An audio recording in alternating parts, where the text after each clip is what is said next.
दर्द क्या है, बीमारी है या रहमत है?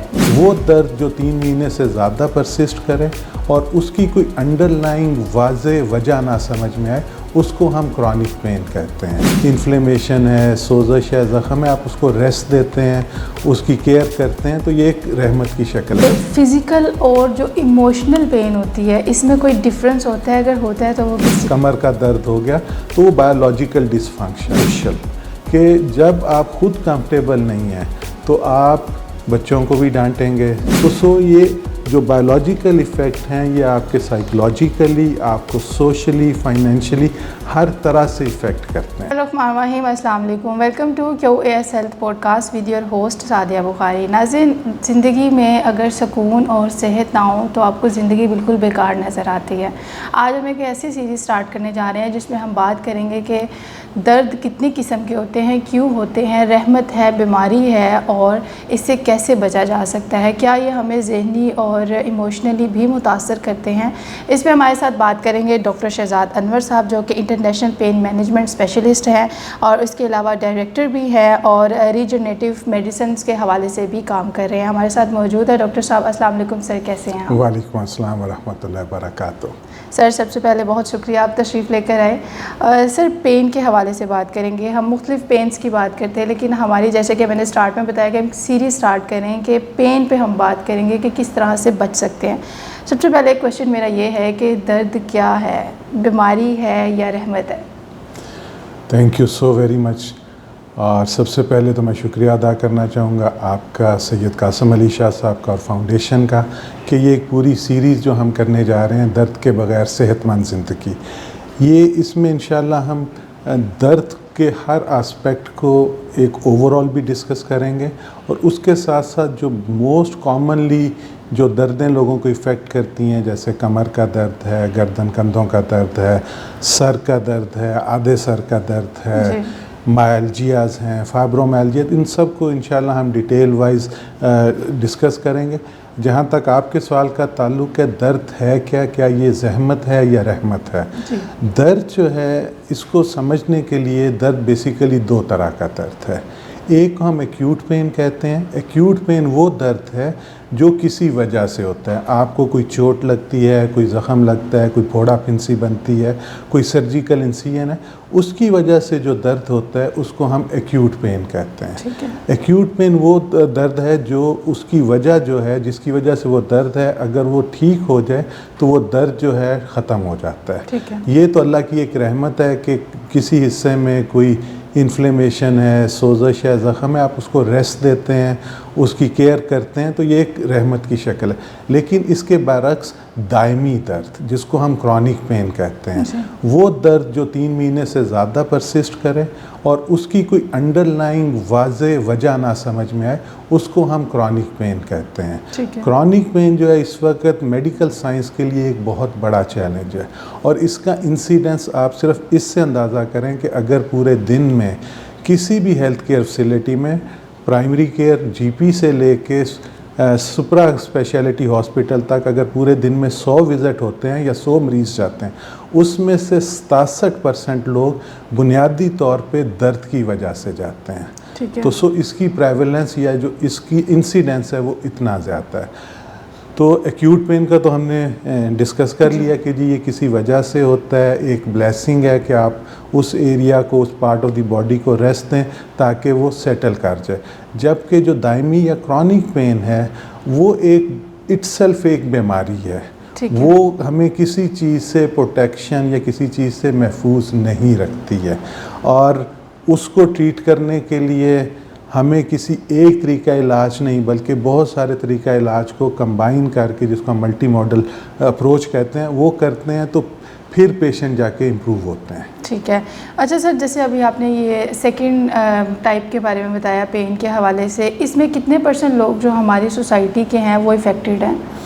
देखें, अगर जो क्रॉनिक पेन है उसका इंसिडेंस उम्र बढ़ने के साथ बढ़ता चला जाता है।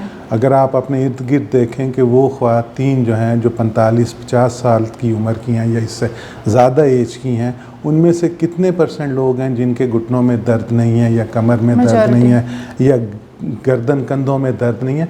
तो अगर 60 साल से ऊपर की हम बात करें तो we would say more than 80%। ठीक है। कि आपकी जो पॉपुलेशन है स्पेशली, और इसका जो इंसिडेंस है ये ख़वातीन में मर्दों की निस्बत ज़्यादा है। उसकी जो बुनियादी वजह ये है, एक तो ये कि ख़वातीन ने जब प्रेग्नेंट और वो जो 9 महीने का टाइम है उसमें बॉडी में बहुत ज़्यादा लोड कैल्शियम यूज़ होनी है और वो सारा वेट बढ़ता है जिससे जॉइंट्स पे बैक पे जोर आता है।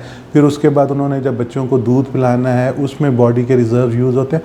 तो इन लोग ख़वातीन में, और फिर स्पेशली जब मिड 40s में या अर्ली 50s में जाके इनका जो मेंस्ट्रुअल साइकिल है वो जब ख़त्म होता है तो बॉडी में जो नॉर्मल हार्मोनल बैलेंस है वो रिवर्स हो जाता है। ठीक। सारी उम्र क्या होता है कि हम जो कैल्शियम लेते हैं, दूध पिया, सप्लीमेंट्स लिए, कैल्शियम हड्डियों के अंदर जज़ब होता है। लेकिन मीनोपॉज के बाद या ख़वातीन को जब मेंसेस या कपड़े आना बंद होते हैं तो उसके बाद उनको रिवर्स प्रोसेस शुरू होता है जिसको हम ओस्टियोपोरोसिस कहते हैं, कि हड्डियां बजाय के कैल्शियम को एब्जॉर्ब करें वो कैल्शियम निकलना शुरू हो जाता है। ठीक है। अगर वो कैल्शियम जोड़ों के आसपास निकलेगा तो उसको जहाँ जगह मिलती है, जैसे घुटने का जोड़ है वहाँ पे छोटी छोटी नोकें या चूंचें बनती हैं जिनको हम ओस्टियोफाइट्स कहते हैं। इसी तरह स्पाइन में जब कैल्शियम बाहर निकलता है तो वो जो मोहरे आपस में जोड़ बनाते हैं वहाँ पे चोंचें बनती हैं, मोहरों की नुकरों पे चोंचें बनती हैं। ये जो ओस्टियोफाइट्स या जो चोंचें हैं ये वहाँ पे जो नर्व्स पड़े हैं, जो मसल्स पड़े हैं, उनको कॉन्टीन्यूसली इंजर करते हैं, जिसकी वजह से वहाँ जो पेन का साइकिल है वो कॉन्टीन्यूस रहता है। तो इसको हमें बहुत अप्रोप्रिएटली ट्रीट करना पड़ता है। ठीक है। अच्छा सर, दर्द की बात हो रही है, जैसे आज हमारी फर्स्ट सीरीज़ का फर्स्ट एक एपिसोड है। मुझे ये बताइएगा कि फ़िज़िकल और जो इमोशनल पेन होती है इसमें कोई डिफरेंस होता है? अगर होता है तो वो किस चीज़ का है? जी, हमें अब जब हम अपनी यंग फिजिशियंस की ट्रेनिंग कर रहे होते हैं तो उनको एक चीज़ पे हम बहुत ज़्यादा फोकस करते हैं जिसको हम कहते हैं बायोसाइकोसोशल मॉडल। ठीक है। ठीक है। बायोसाइकोसोशल मॉडल का मतलब ये है कि अगर कोई साहब या कोई खातून है उनको पहले बायोलॉजिकल प्रॉब्लम आया कि जी कहीं पे कोई आर्थराइटिस हो गया या कोई कमर का दर्द हो गया, तो वो बायोलॉजिकल डिसफंक्शन है। अगर ये ठीक हो जाता है तो पेशेंट जो है वो नॉर्मल फंक्शनिंग में आ जाता है। लेकिन ऐसा होता नहीं है। जब वो पेन परसिस्ट करती है और वो ना आपकी नींद पूरी है, ना आप प्रॉपर्ली अपना काम कर सकते हैं, और अगर खुदा ना खास्ता आप इकलौते कमाने वाले हैं या कमाने वाली हैं तो वो आप फाइनेंशियली ये सारे का सारा बर्डन आता है। तो उसकी वजह से आपको साइकोलॉजिकली इफ़ेक्ट्स आते हैं, यू गेट नेगेटिव, जिसकी वजह से बॉडी में जो स्ट्रेस हार्मोन्स हैं उनका लेवल मुस्तकिल ज़्यादा रहता है। ठीक है। तो उसकी वजह से आप इमोशनली, साइकोलॉजिकली ना सिर्फ नेगेटिव होते हैं बल्कि ड्रेन हो जाते हैं। तीसरी चीज़ आ जाती है सोशल, कि जब आप खुद कंफर्टेबल नहीं हैं तो आप बच्चों को भी डांटेंगे, स्पाउस से भी, रिलेटिव बहन भाइयों से। तो ये जो बायोलॉजिकल इफ़ेक्ट हैं ये आपके साइकोलॉजिकली, आपको सोशली, फाइनेंशियली हर तरह से इफ़ेक्ट करते हैं। ठीक है। अच्छा सर, बच्चों में भी इमोशनल और मेंटल इस तरह का इशू होता है पेन के हवाले से? अगर होता है तो उससे कैसे बच सकते हैं हम? देखें, पहली चीज़ तो ये है कि आजकल बच्चों में दर्द का इंसिडेंस बहुत ज़्यादा है। उसकी दो बुनियादी वजूहात हैं।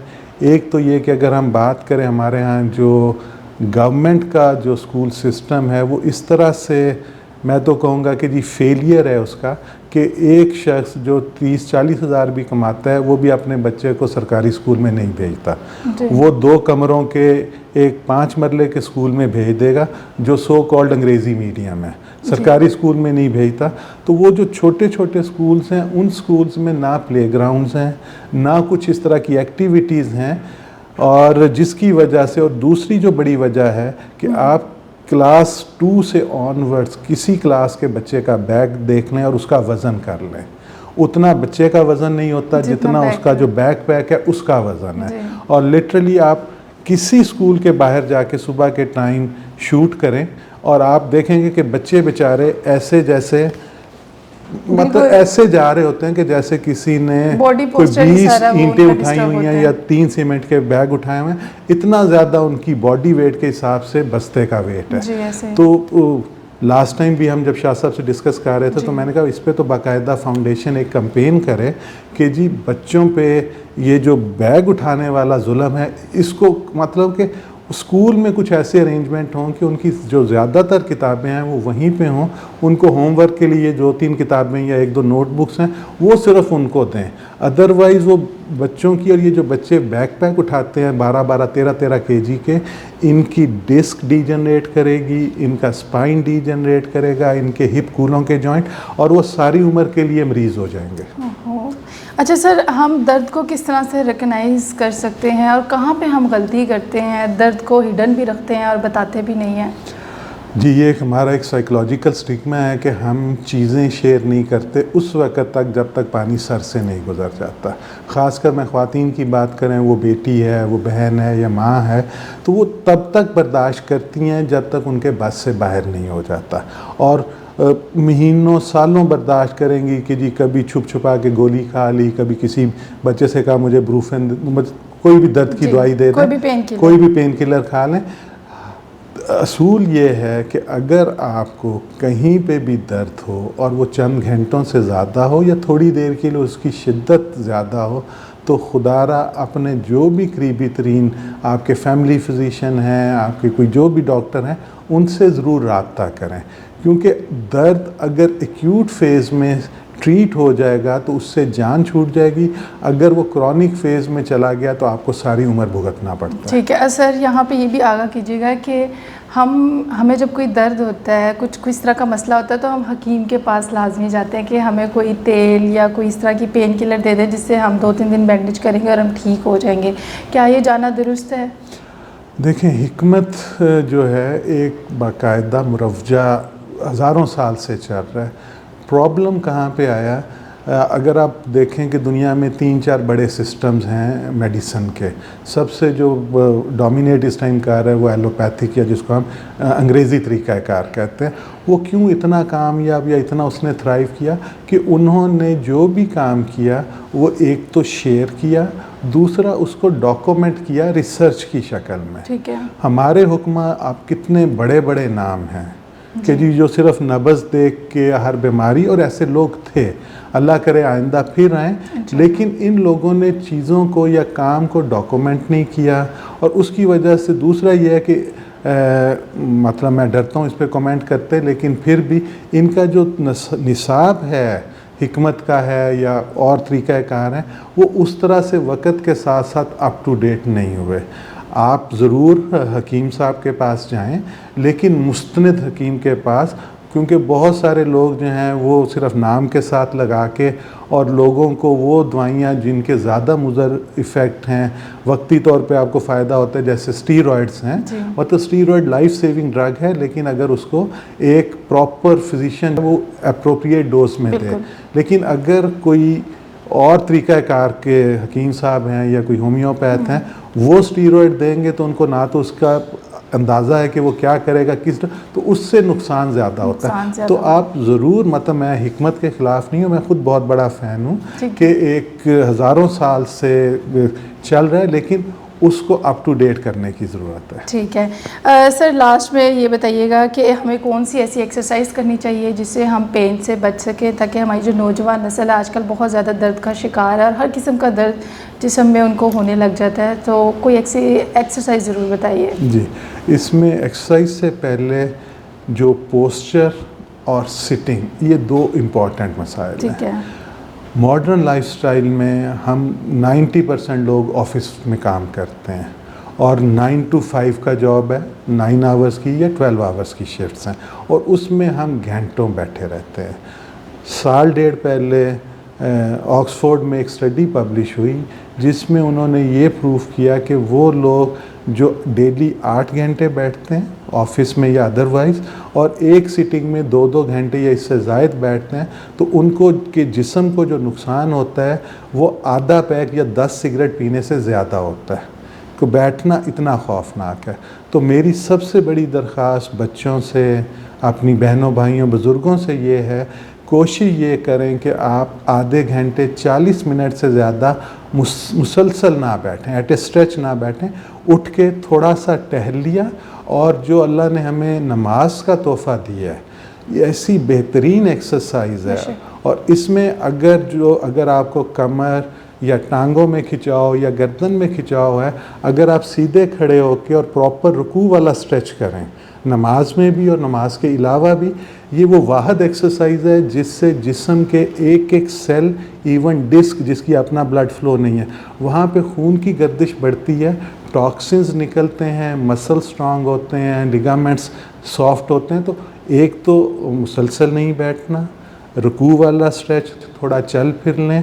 इसके अलावा जो हमारा सबसे बड़ी वजह आजकल हर दूसरा बंदा कहते जी मेरे गर्दन कंधे खींच रहे हैं, सर में दर्द हो रहा है, आंखों में खिंचाव हो रहा है, उसकी वजह क्या है? Screen time. स्क्रीन टाइम किसी भी किस्म का है, वो लैपटॉप का है, वो डेस्कटॉप का है, वो LCDs LEDs का है, और सबसे खौफनाक मोबाइल का है। एक तो ये जो ब्लू लाइट निकलती है, ये आपकी जब एब्जॉर्ब होती है तो आपके नर्व्स को डैमेज करती है। सेकेंडली, ये अभी हम बैठे हैं तो हमारी नेक जो है न्यूट्रल है, किसी मोरे पे कोई एक्स्ट्रा वेट नहीं है, यही जो वेट आ रहा है, ठीक है। जब हम 5 डिग्री जाएंगे यूं, तो एक एक मोरे पे, जो 7 मोरे हैं, एक एक मोरे पे 9 पाउंड, तकरीबन 4 किलो वज़न एक्स्ट्रा आएगा। और नॉर्मली हम मोबाइल कैसे देख रहे होते हैं? यूं करके 25 से 30 डिग्री। तो इसका मतलब यह है कि जब हम 10 मिनट यूँ मोबाइल करेंगे, इसका मतलब यह है कि हमने आधा सीमेंट का बैग उठा के काम किया। तो मोबाइल को इस्तेमाल करना मजबूरी है, सारी चीज़ें उसमें हैं, लेकिन काइंडली यूँ थोड़ा स्ट्रेट रख के, बहुत ज़्यादा गर्दन को बहुत ज़्यादा झुका के ना स्टडी करें, ना आधा बैठ के आधा लेट के टीवी देखें। और वॉक जो है ये सबसे खूबसूरत एक्सरसाइज, जिम जाना, बाकी सारी चीज़ें, ठीक है, एक्सरसाइज जो है वो डेली की आपकी खासकर वॉक जो होना चाहिए। वॉक जो है वो बहुत ज़रूरी है। डॉक्टर साहब बहुत शुक्रिया। नेक्स्ट हम बात भी करेंगे स्क्रीन टाइम के हवाले से भी। अगर आप लोगों का कोई सवाल है या कोई माइंड में कोई बात करना चाहते हैं तो आप अपना फीडबैक हमें दे सकते हैं, कमेंट सेक्शन में आप सवाल कर सकते हैं, हम आपके सवाल को आगे परस्यू करेंगे और डॉक्टर साहब से मशवरा लेंगे। अपना फीडबैक हमें ज़रूर दीजिएगा। इसी के साथ सादिया बुखारी को इजाज़त दीजिए। अल्लाह निगहबान।